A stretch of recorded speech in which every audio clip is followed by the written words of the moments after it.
Il était une fois un marchand tellement fortuné qu'il aurait pu paver les rues avec de l'or.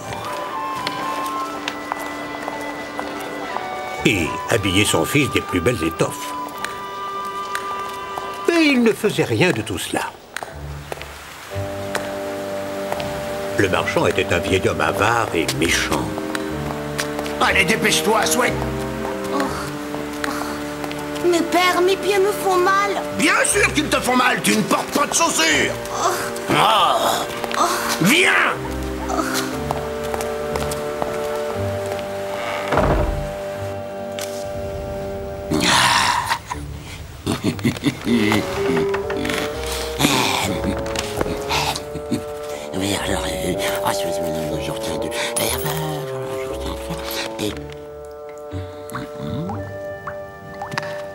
Ça fait 2801.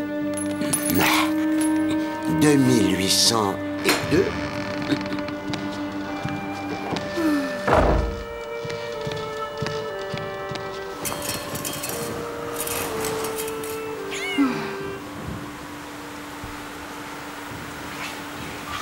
Chaque nuit, Swen s'échappait dans ses rêves et il inventait des histoires où il y avait des châteaux, des princesses et tous les jours, Swen amusait les autres enfants en leur racontant ces histoires fantastiques. Vous avez demandé à me voir, Votre Altesse? Oh, Princesse Swen, épousez-moi vite, je vous en supplie. Oui, épouse-moi. Oui, s'il te plaît. Oh, mais qu'est-ce que je t'ai dit à propos de tes histoires idiotes? Tu ne sais pas que le temps, c'est de l'argent?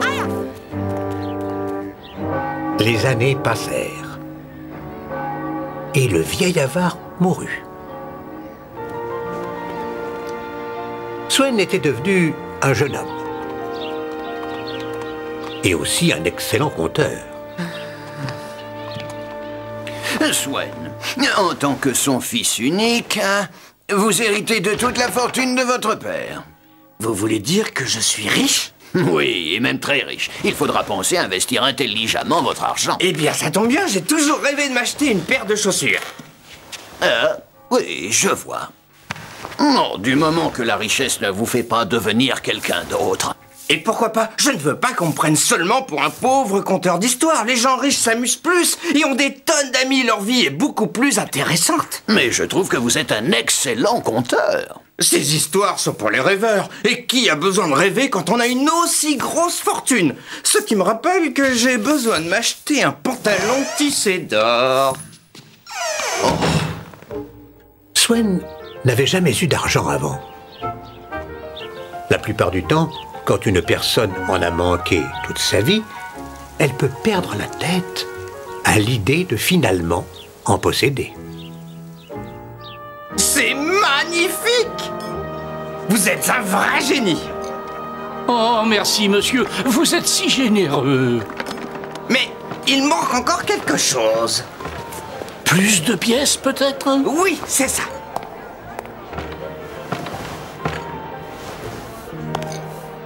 T'as fait tes sans sas, Stan. C'est Swen. Exact. J'ai bien réfléchi. Je trouve que c'est tout à fait injuste que toutes les fêtes aient lieu dans ta maison. Ce n'est pas un souci, vous êtes tous mes amis. Exact. Alors je crois que tu devrais nous acheter de jolies maisons, ainsi on arrêterait de t'ennuyer chaque soir. Oh! Acheter une jolie maison à tout le monde, juste pour qu'ils fassent leur propre réception? Oui. C'est une idée fantastique! Oh. Qui a besoin d'une jolie maison?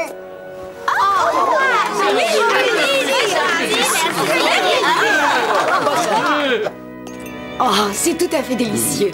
Je sais que ça vaut une fortune, mais le goût est tellement exquis qu'on en mangerait tous les soirs. Merci beaucoup, monsieur. Je dois rendre une visite à mon tailleur, mais avant de partir, je souhaiterais payer pour tous mes amis ici présents. Merci, Stan. Swen. Exact.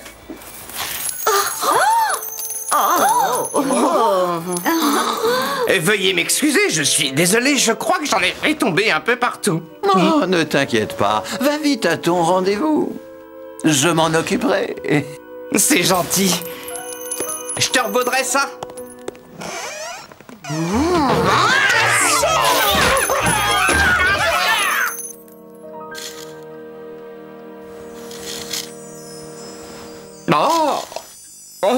Faites attention. Swen, ça va mal se terminer si vous continuez de dépenser tout votre argent.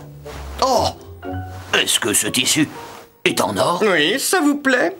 Vous devriez être raisonnable, ou demain vous serez complètement ruiné. C'est impossible, voyons.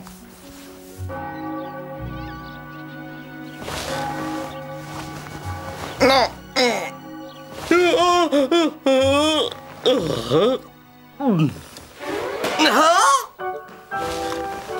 Je suis ruiné.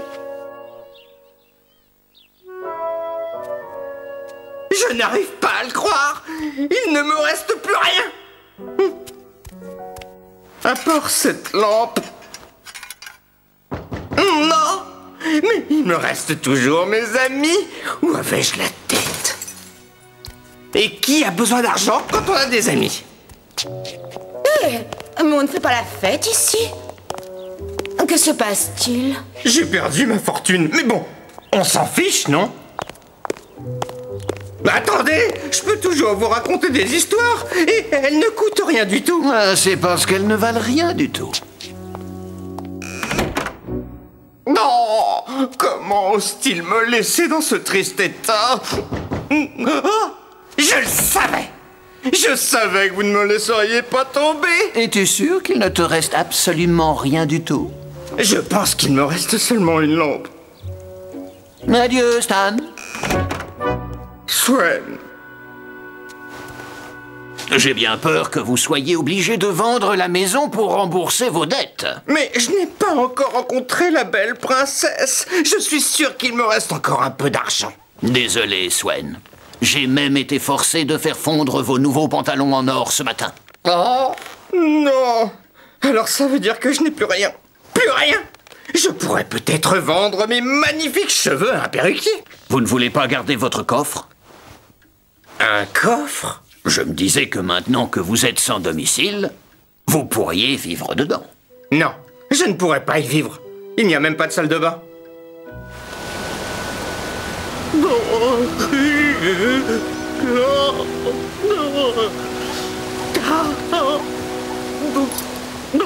C'est intéressant, une clé pour le coffre. Maintenant, personne n'arrivera à rentrer et à voler mon grand rien du tout.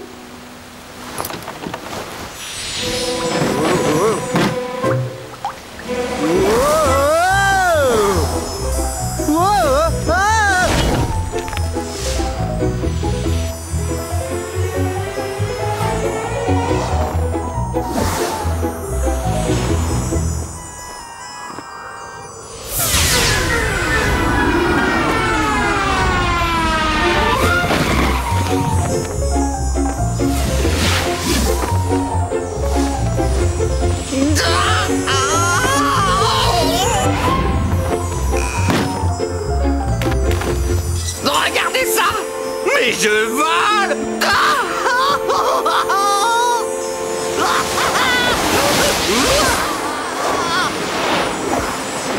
Maintenant que j'ai un coffre volant, tout est à nouveau possible!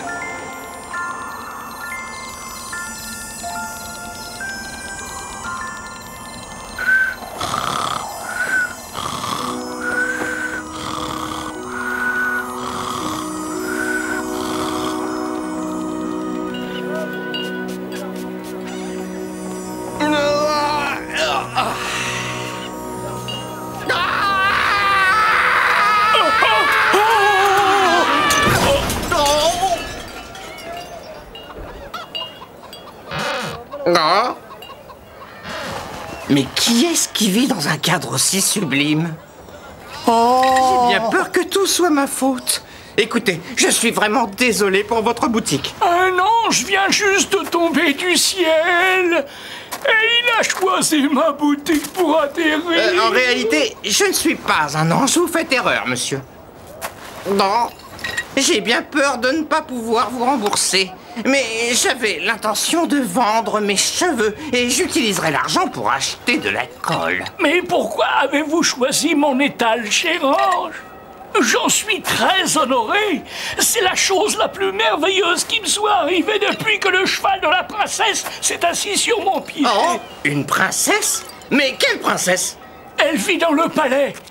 Mais personne ne peut la voir, car le sultan et sa femme sont très sévères. Ils la cachent, car ils pensent que personne n'arrive à la cheville de leur fille. Moi, je suis sûr d'arriver à l'approcher. Oh, moi aussi, j'en suis sûr. Mon ange inattendu. Non!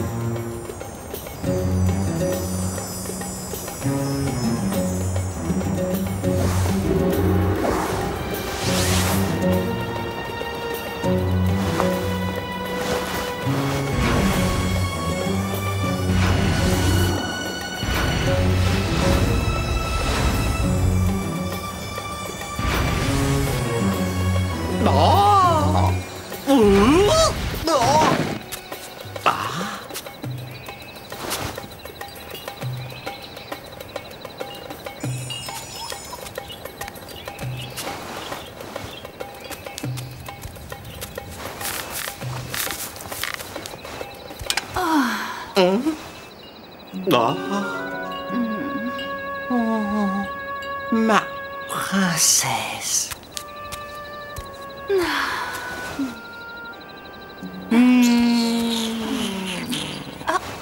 Mais qu'est-ce que vous faites? Rien du tout.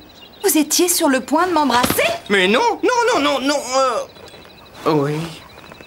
Vous êtes une vraie princesse? J'appelle tout de suite les gardes. Non, attendez, je n'y suis pour rien. J'arrivais plus à me contrôler. Vos yeux m'ont hypnotisé.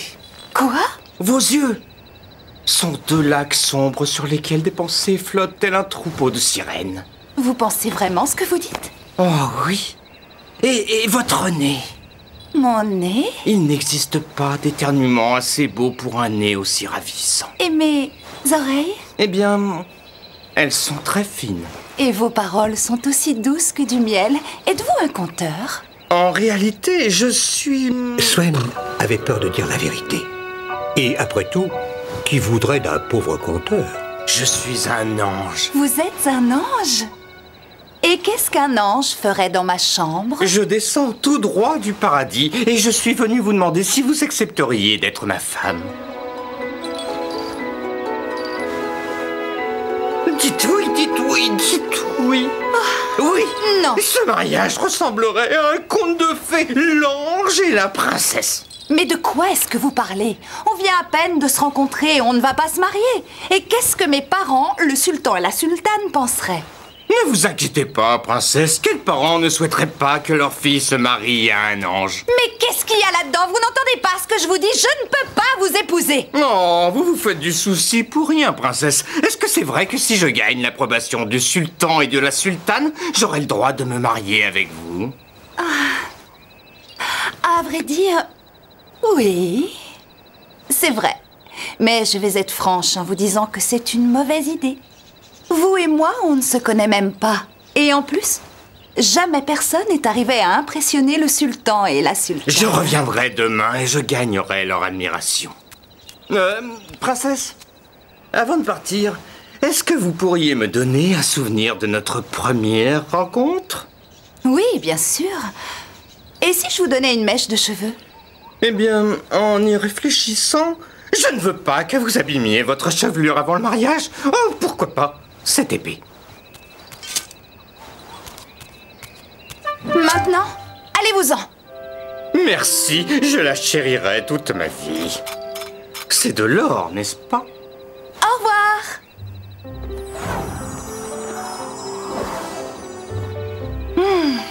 Je ne sais pas pourquoi, mais j'ai un très mauvais pressentiment.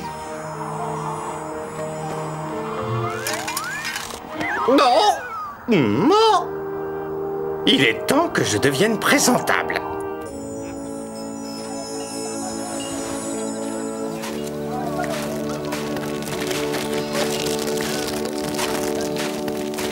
Achetez votre ange gardien, le même qui est tombé sur mon étal. Hein? L'ange Écoutez, je ne suis pas un vrai ange. Vous n'êtes pas un vrai ange? Mais j'en ai rien à faire que vous ne soyez pas un vrai ange. L'essentiel, c'est que les clients le pensent. Aujourd'hui, j'ai vendu une dizaine de ces statues. Écoutez, voilà pour les dégâts que je vous ai causés. Permettez-moi de vous dire que vous êtes très chic aujourd'hui. Merci. C'est pour le sultan et la sultane. J'aimerais les rencontrer demain et leur demander leur fille en mariage. Hein? Ah, ça, c'est une bonne nouvelle. Pas vraiment. Je n'ai pas un sou. Ils ne me voudront jamais comme gendre. Hein? Ça ne sera pas facile. Ils pensent que personne n'est à la hauteur de la princesse. Tout ce qui les importe est la loyauté et les histoires. Les histoires? Ils aiment les histoires? Ah, c'est même ce qu'ils préfèrent. Le sultan aime les histoires amusantes, mais la sultane aime les histoires moralistes. Alors essayez d'en raconter une des deux. Je peux faire ça. J'aime raconter des histoires. Vous avez intérêt à être sacrément doué. Avez-vous déjà entendu l'histoire des écureuils qui faisaient du patin? Quoi? C'était une des vôtres? Ah oui? Maintenant, veuillez m'excuser, mais j'ai une histoire géniale à écrire. Youhou!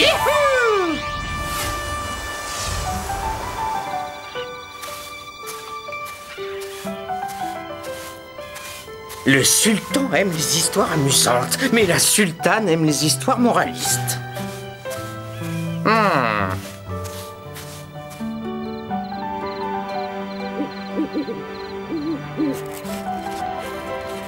Je n'ai pas connu un tel bonheur depuis le temps de mon enfance où j'inventais de belles histoires.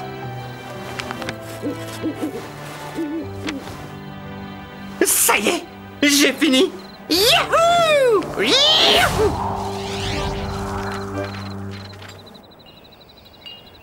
Cher sultan, j'ai encore beaucoup de mal à croire que nous ayons comme invité un ange pour le déjeuner. J'espère que c'est bien un ange, car s'il a menti sur son identité à la princesse...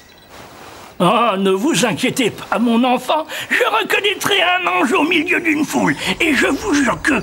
Oh. Un ange? Oh.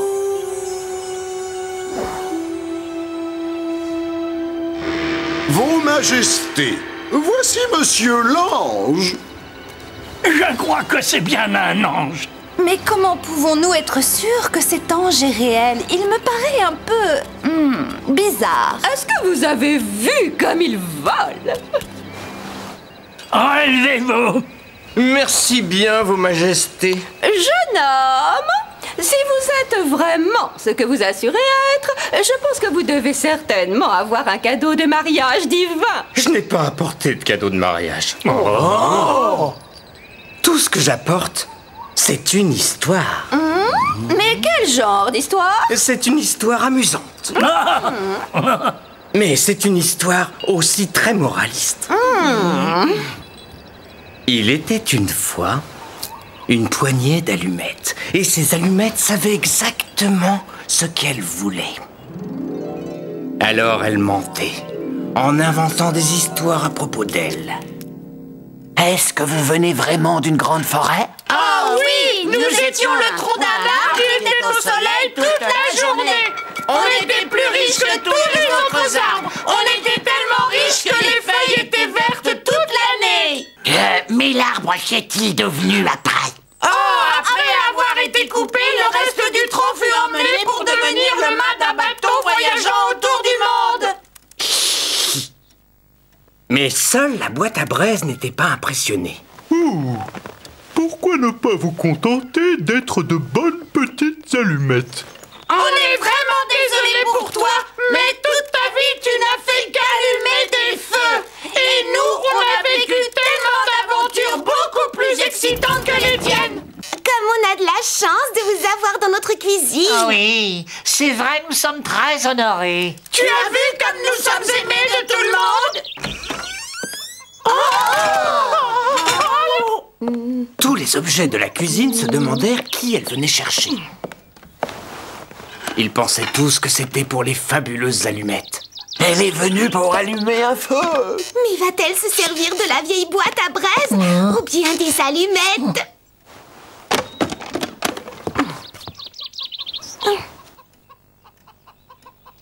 Prends-moi!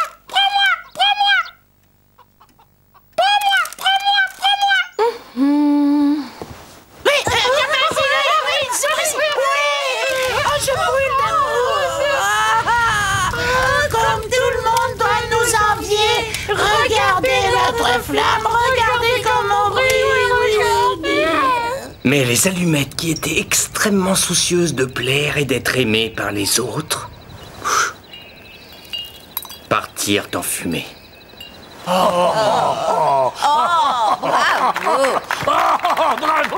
Et quelle histoire! Je ne suis pas sûre d'avoir compris toute l'histoire. Princesse, votre mère a quelque chose à dire. Jeune homme, nous serions plus qu'honorés de vous offrir la main de notre fille.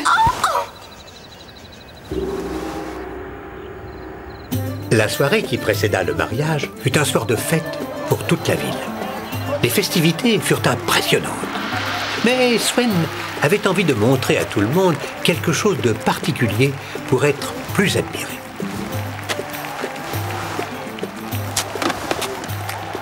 Faites très attention. Vous savez, ces choses-là peuvent être très dangereuses. Je vais tous les époustoufler.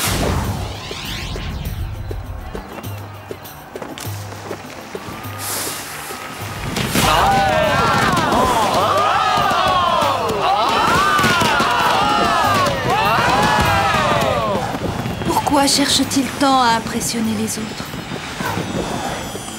Waouh! Les gens doivent penser que je suis merveilleux. Oh! Non!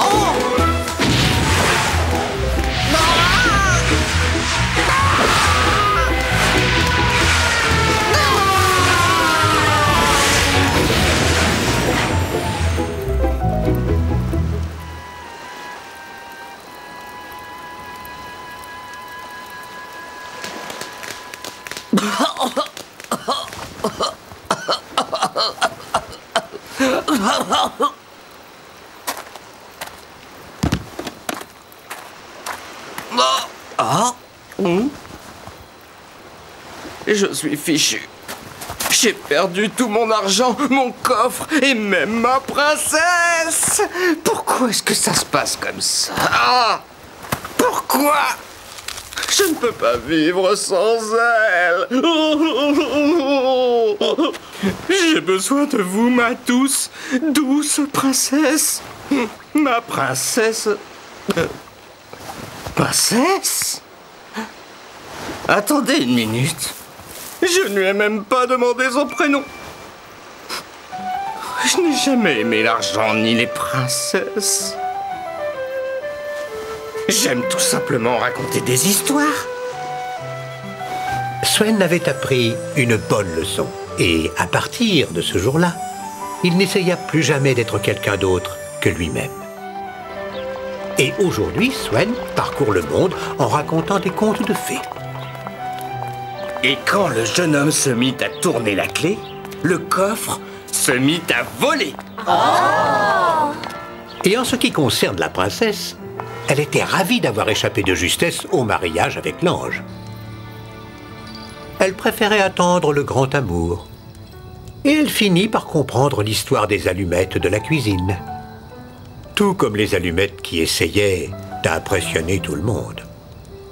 L'ange s'était brûlé les ailes.